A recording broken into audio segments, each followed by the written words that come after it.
அனைவருக்கும் வணக்கம். இந்த பக்கத்துல சிம்ம ராசிக்காரங்க நல்வாழ்வுக்கான சில எளிய பரிகாரங்கள் பத்தி பார்க்க போறோம். இதுல சொல்லப்பட்டு இருக்கக்கூடிய பரிகாரங்களுக்கு எந்தவித தீட்சையும் தேவைப்படாது. இப்ப நம்ம பரிகாரம் பார்க்கலாம்.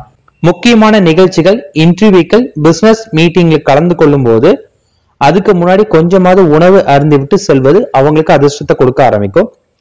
மனைவியின் சகோதரர்கள், மருமகன்கள், தங்கை மற்றும் அக்கால் மகள் இவர்களோட நல்லுறவை பேணுங்கள். இது சிம்மராசிக்காரங்களுக்கு நல்லதை கொடுக்கும்.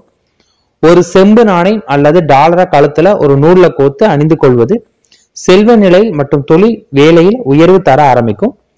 கண் பார்வையற்ற 10 பேருக்கு ஏதேனும் ஒரு ஞாயிற்றுக்கிழமையில இனிப்பு பண்டம் வாங்கி கொடுத்தால் வாழ்க்கையில வளம் சேர ஆரம்பிக்கும்.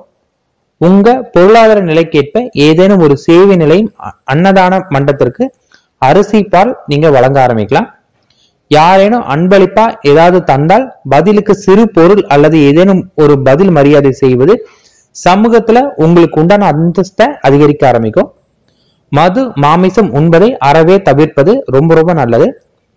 7 வகையான தானியங்களை வாங்கி ஒரு சிகப்பு துணியில முடிஞ்சு தலைக்கடியில வச்சு படுத்துட்டு மறுநாள் காலையில அதை எறும்புகளுக்கு உண்ண கொடுத்தால் பித்ரு தோஷம் தீரும், சுப காரிய தடைகள் நீங்கும். இதை சனிக்கிழமை தோறும் செஞ்சு வருவது ரொம்ப ரொம்ப நல்லதா இருக்கும்.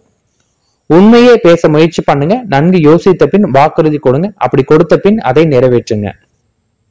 இப்ப சொன்ன எல்லாமே சிம்மராசிக்காரங்களுக்கான சில பரிகாரங்களாகும். மிக்க நன்றி.